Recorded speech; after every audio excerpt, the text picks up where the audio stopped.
buka atau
beberapa bentuk kontrol yang nanti bisa kita pahami. Ada beberapa.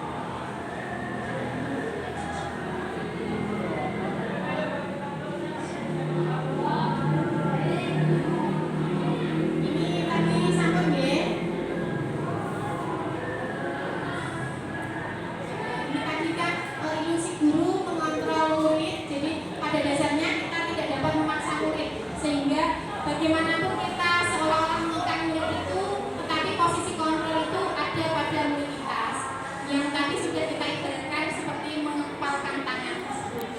Lanjut lagi.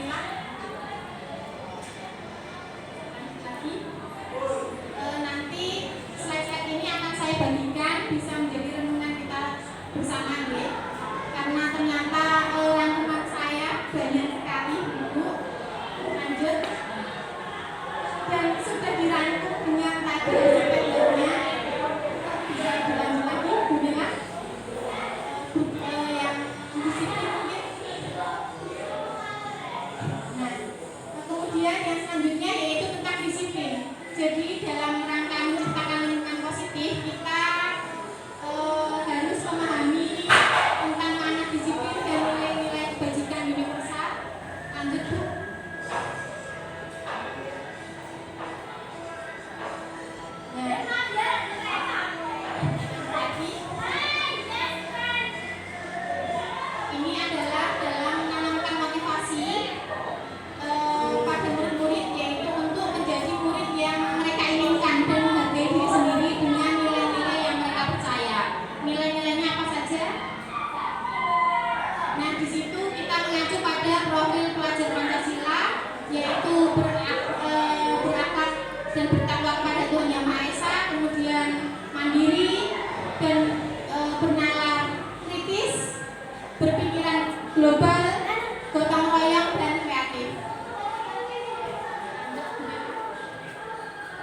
Kemudian di situ ada beberapa nilai-nilai kebajikan yang bisa kita terapkan.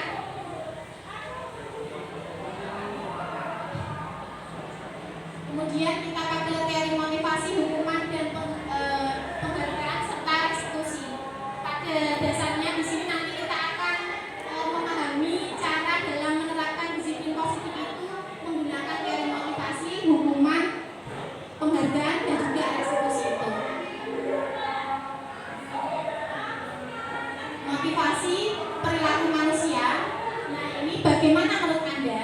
Pernahkah Anda melakukan sesuatu dengan tujuan tertentu? Jadi misalnya kayak punya motivasi, oh saya melakukan ini karena ini dipuji, saya melakukan ini karena memang kesadaran sendiri. Nah, itu bisa kita yang tahu diri kita sendiri ya. Jadi memang kontrolnya ada di diri kita. Apalagi kira-kira alasan orang lain melakukan hal sesuatu itu.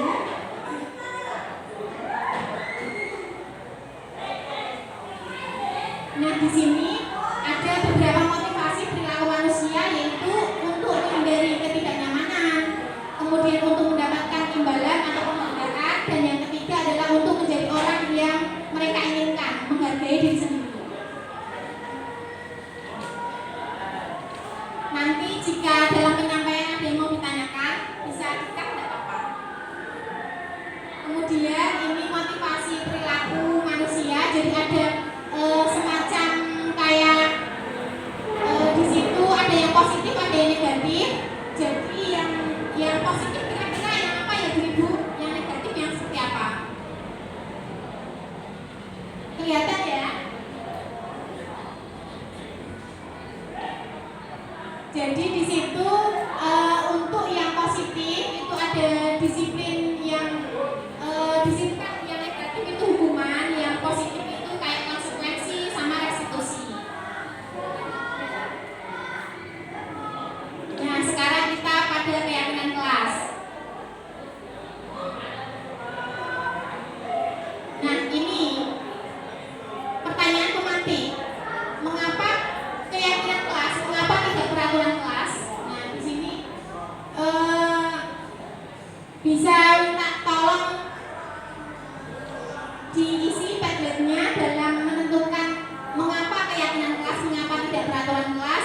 kemudian mengapa adanya keyakinan kelas penting untuk sebuah budaya positif, kemudian bagaimana mewujudkan sebuah keyakinan kelas itu yang efektif. Saya share deh untuk webinar.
mewujudkan sebuah keyakinan kelas yang efektif.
Dewi, apa kabarnya? OTW ya, ditunggu Bu, nggak apa-apa.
Itu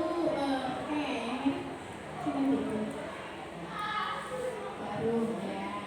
Nomor 2 itu keyakinan kelas. Mengapa adanya keyakinan kelas penting? Mengapa adanya keyakinan kelas itu penting?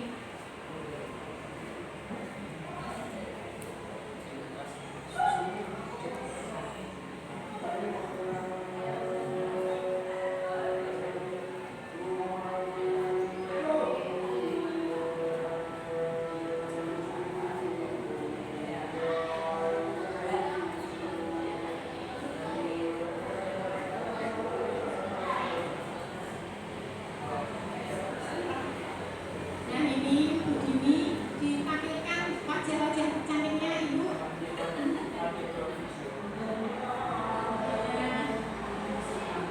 Bu Dini, Bu Ika, Bu Arum, dan Bu Nela. Yang bawahnya itu ada Bu Vivi sepertinya. Oh Bu Yuda, ya ada Bu Yuda.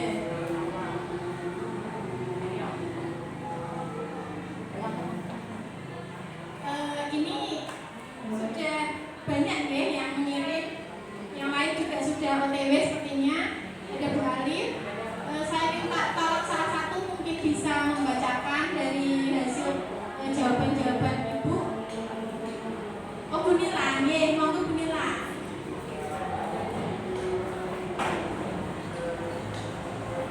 Bu Nila ini adalah salah satu jebolan dari kakak tingkat saya. Terima kasih kasih untuk waktu yang telah diberikan. Dari pertanyaan pematik yang diberikan Bu Nita tadi, yang pertama, keyakinan kelas itu penting dibandingkan dengan peraturan kelas. Karena apa? Karena dengan keyakinan kelas itu dapat menumbuhkan motivasi intrinsic dari dalam diri siswa, sehingga mereka akan paham mana yang boleh dan mana yang tidak boleh, bukan karena adanya peraturan dari luar yang mendorong mereka untuk disiplin. Kemudian yang kedua, keyakinan kelas itu sebagai dasar dalam mewujudkan budaya positif dari dalam diri siswa sendiri. Karena ketika siswa itu menjadi disiplin karena adanya aturan atau motivasi dari luar, pastinya mereka tidak akan tertanam dengan baik budaya positifnya. Jadi motivasinya harus timbul dari dalam diri siswa. Kemudian yang ketiga, cara menumbuhkannya adalah salah satunya dengan membuat kesepakatan kelas. Jadi anak itu paham mana yang boleh dan mana yang tidak boleh, bukan hanya peraturan yang diberikan dari pihak sekolah, tetapi membuat kesepakatan secara bersama-sama sehingga mereka paham betul konsekuensi akan setiap tindakan yang mereka lakukan. Gitu Bu Nita.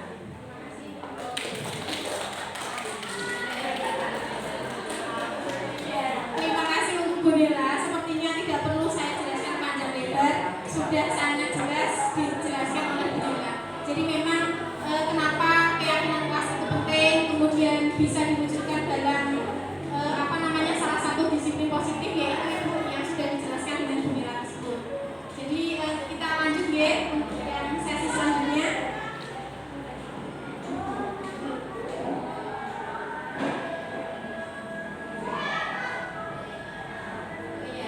Ini adalah salah satu bentuk video saya tentang pembuatan keyakinan kelas dalam kelas, tapi memang cuplikannya hanya sebentar.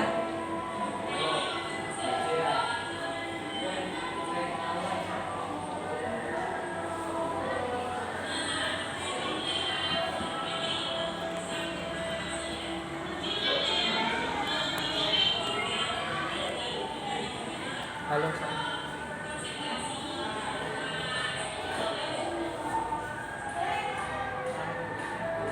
Ini untuk beberapa dokumentasi anak-anak berdiskusi tentang Padlet, tentang keyakinan kelas yang dituangkan dalam Padlet.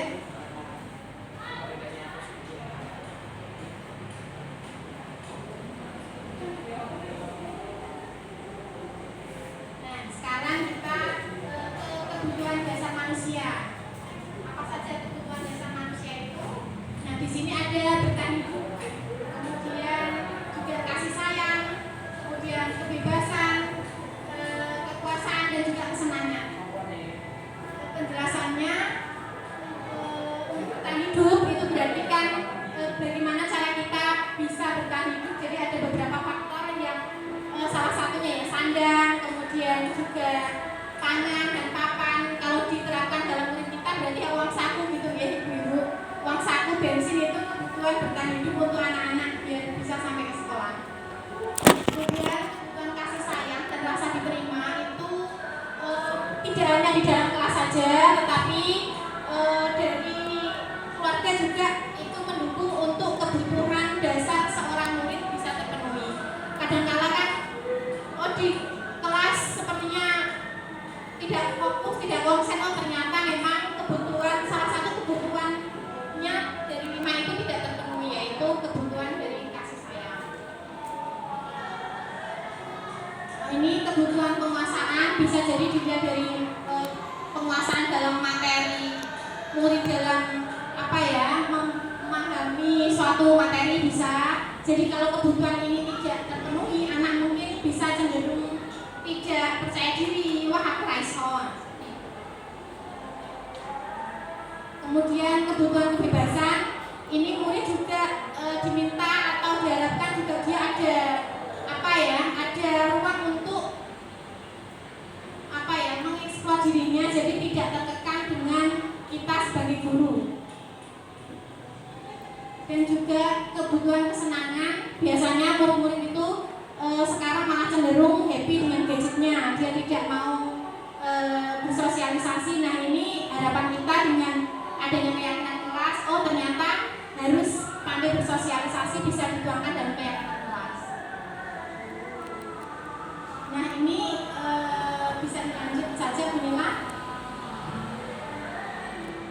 Kemudian di sini ada 5 posisi kontrol. Jadi ada penghukum, pembuat rasa bersalah, teman, pemantau, manajer. Nah ini saya rasa yang paling nanti apakah kita ada di mana? Apakah mungkin Ika itu sosoknya seperti penghukum, atau mungkin teman ya, friendly gitu ya dengan murid, ataukah pemantau? Nah ini yang bagus itu di mana? Apakah di manajer atau mungkin sebagai pembuat rasa bersalah? Nah kita seperti apa? Nah kalau penghukum itu kata-katanya biasanya seperti ini: patuhi aturan saya, atau awas, kamu selalu saja salah. Nah itu ciri-ciri penghukum ibu-ibu. Kemudian selalu, pasti selalu yang terakhir selesai. Nah itu ciri-ciri biasanya itu yang penghukum seperti itu. Kemudian yang membuat merasa bersalah itu adalah ibu sangat kecewa sekali dengan kamu. Berapa kali bapak harus memberitahu kamu ya? Gimana coba kalau orang kamu tahu kamu berbuat begini? Terus ada juga itu kata-kata itu yang saya ingat itu gini. Nah nanti gimana kalau ibu dipanggil bapak kepala sekolah dan seperti itu. Jadi memang membuat merasa bersalah. Ini negatifnya itu murid, aduh kok aku seolah-olah iya seperti itu Bu. Jadi nanti muridnya sangat kecewa juga. Lanjut Ibu. Nah ini sebagai teman, mungkin Bu Arum friendly sama muridnya.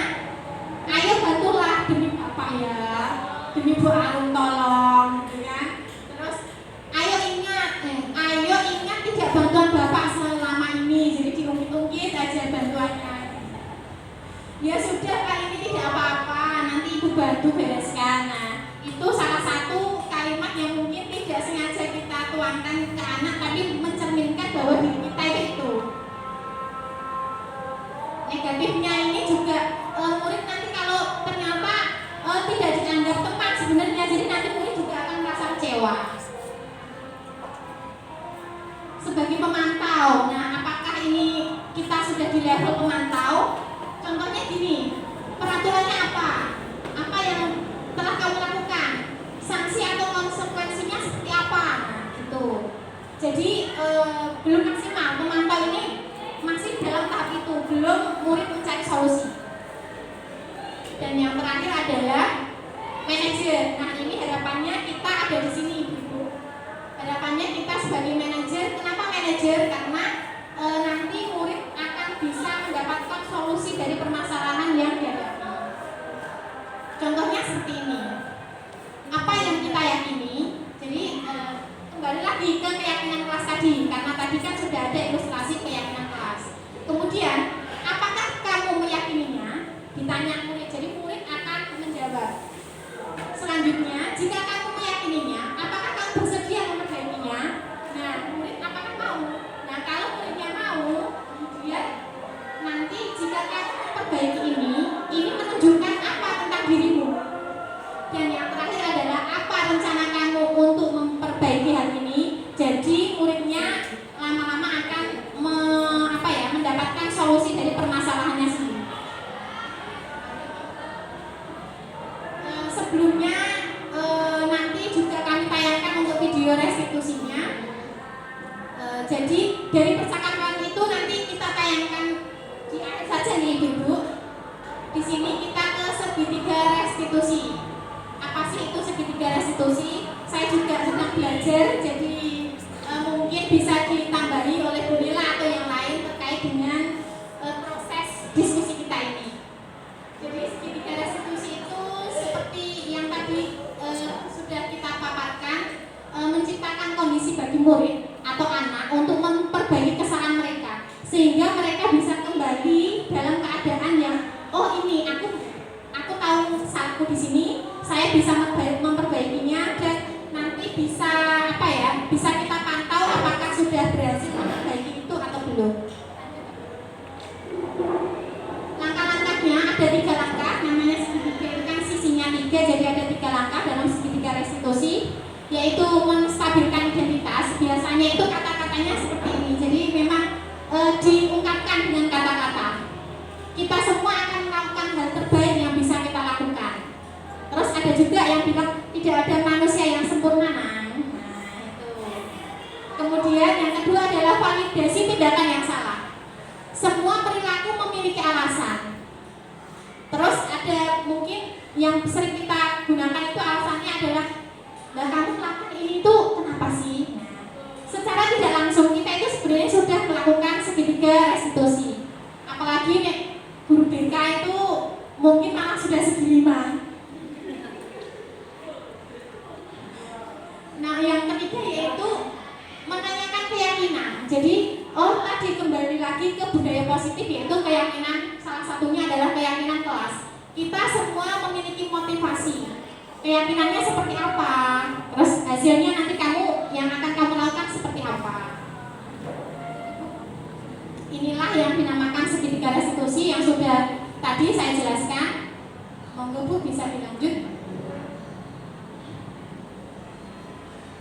Oh iya, video tadi. Ini saya kemarin itu beberapa memang ini kisah dari Rifki anak saya, tetapi karena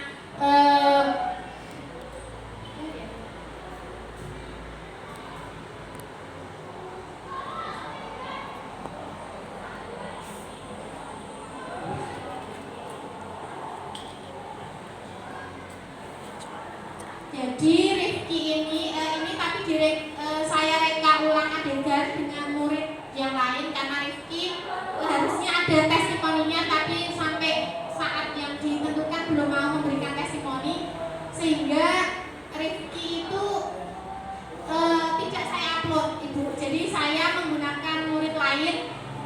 Di situ ada percakapan.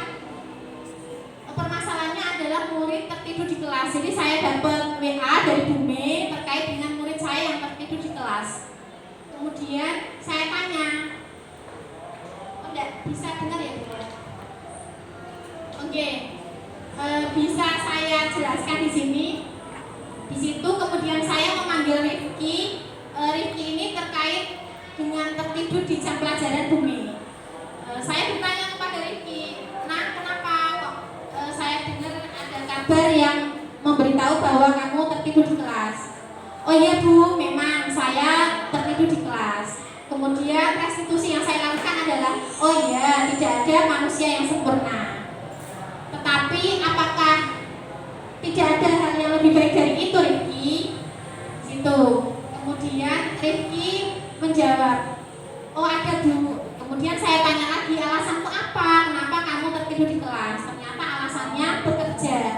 Mengharukan sekali, ya. Tetapi memang itu adalah salah satu permasalahan yang ada di murid kita. Tidak hanya main game, tetapi karena bekerja. Nah, berarti ada hubungannya. Murid tertidur di kelas, tidak melakukan keyakinan kelas, ternyata ada kebutuhan yang tidak terpenuhi, yaitu kebutuhan dasar manusia itu tadi. Alasannya adalah karena tidak diberi uang saku oleh orang tuanya. Jadi dari permasalahan itu, Rifki ternyata ada kebutuhan dasar, yaitu tadi kebutuhan dasar yang memang belum terpenuhi oleh Rifki. Kemudian saya gali lagi dengan segitiga restitusi, yaitu terkait dengan apa keyakinan kelas yang sudah dibentuk. Nah, ternyata dia tahu tidak boleh tidur di jam pelajaran. Dengan bahasa positifnya adalah mengikuti pelajaran sesuai dengan jamnya. Ternyata di jam pelajarannya Bu Mei itu Rifki tertidur. Dibangunkan, tidak bangun-bangun karena tidurnya itu kerjanya jam 10 Bu, tetapi pulang sampai rumah itu jam 1 jam 2. Kendalanya itu karena dia main game dulu di counter, setelah kerja baru pulang. Nah, terus saya tanya alasannya, solusinya seperti apa? Solusinya adalah dia setelah bekerja jam 10 itu langsung pulang, jadi bisa bangun lebih pagi. Nah, dari situ berarti terlihat segitiga restitusi Rifki bisa menyelesaikan permasalahannya sendiri. Kemudian saya tanya testimoni dari Rifki, bagaimana kamu setelah saya beri pertanyaan kemudian mencari solusinya? Solusinya adalah ternyata Rifki senang. Saya khawatirnya tadi mau dimarahin sama Bu Nita, tapi ternyata tidak. Saya diminta menghargai, saya tidak menghukum seperti itu. Dengan catatan dia akan berubah.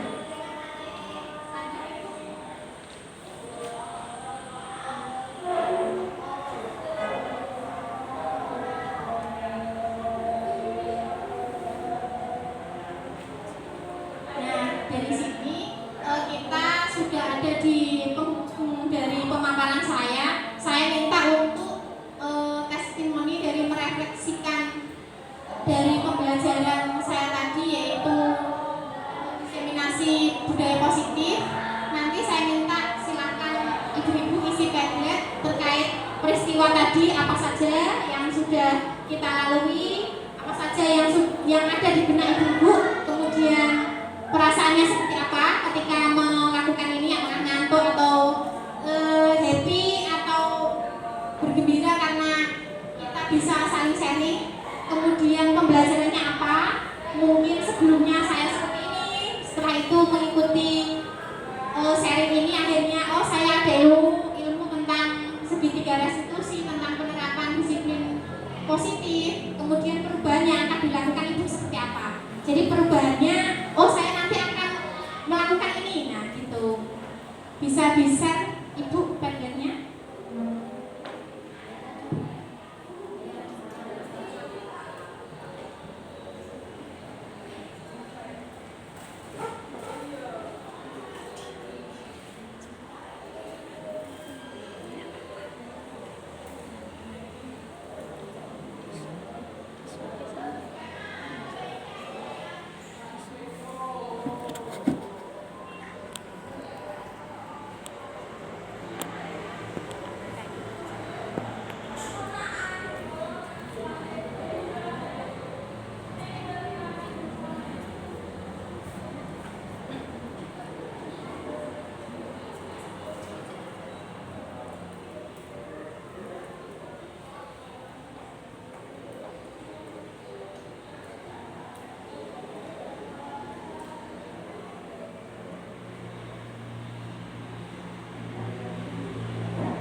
Ulang lagi nih Ibu, ini terkait dengan peristiwa apa saja yang sudah dilakukan. Maksudnya kita ini tadi sudah ngapain aja, yang Ibu tangkap tadi apa, seperti itu. Kemudian yang selanjutnya yaitu perasaannya ketika mengikuti keyakinan ini, kegiatan ini, perasaannya seperti apa. Yang ketiga yaitu pembelajarannya sudah diperoleh itu apa. Mungkin yang belum diketahui ibu-ibu, kemudian setelah itu diketahuinya itu yang apa.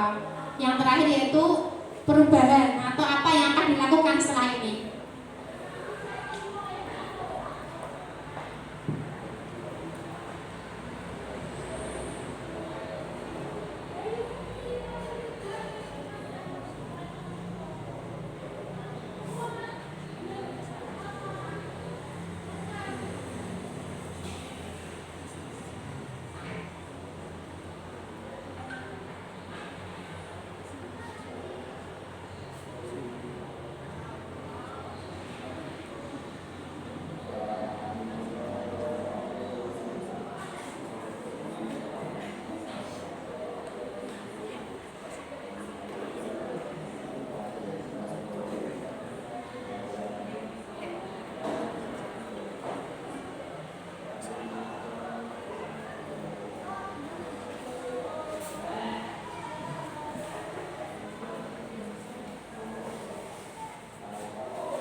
aku malah tinggal TikTok kan.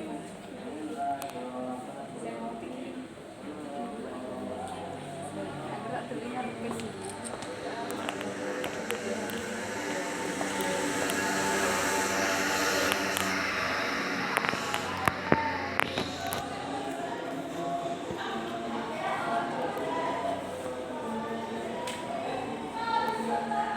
Itu ke Zoom.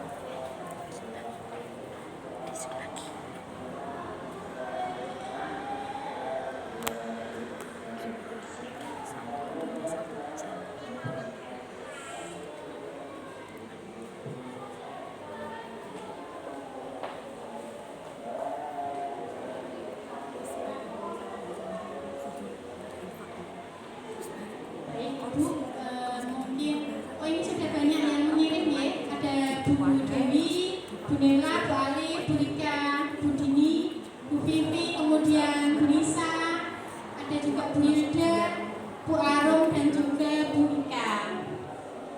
Bu Silvi, oh itu tuh, ya. Oke, mungkin salah satu saya minta untuk bisa membacakan terkait dengan refleksi yang telah kita lalui hari ini. Oh iya, terima kasih Bu Dewi.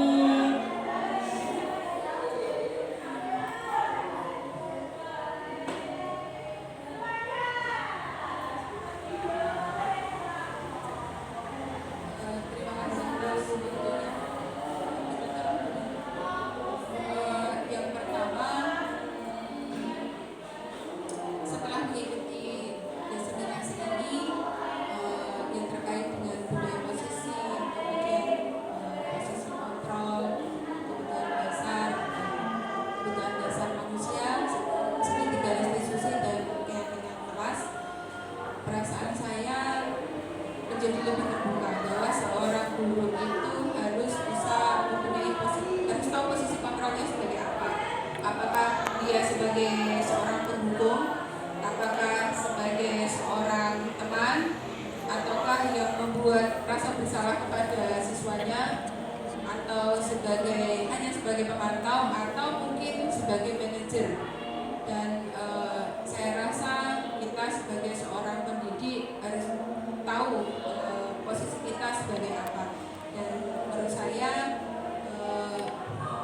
saya ingin memahami posisi kita sebagai seorang pendidik itu adalah sebagai seorang manajer yang tidak menghakimi, yang tidak menghukum, kemudian yang tidak hanya mengelulukan murid sehingga dia dekat dengan kita atau mengetahui kesalahannya, tetapi juga membangun segitiga restitusi kepada anak-anak agar mereka tahu keyakinannya, kemudian dapat memvalidasi kesalahannya dan dapat memberikan efek positif pada dirinya sendiri.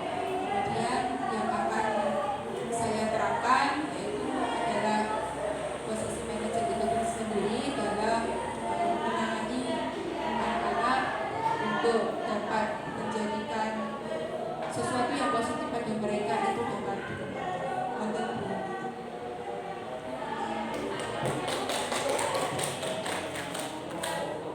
Terima kasih atas refleksi dari Ibu Dewi. Karena ini memang sudah di penghujung acara dan sudah waktu menunjukkan pukul 12, sekiranya saatnya untuk ibu-ibu bisa melanjutkan aktivitas yang lain. Saya ucapkan terima kasih. Bila ada salah, saya minta maaf. Jika nanti ada sesuatu hal yang perlu dibicarakan lebih lanjut atau perlu didiskusikan, kami siap untuk menampung pertanyaan atau masukan-masukan dari ibu-ibu semuanya. Itu nggih. Saya ucapkan terima kasih. Assalamualaikum warahmatullahi wabarakatuh.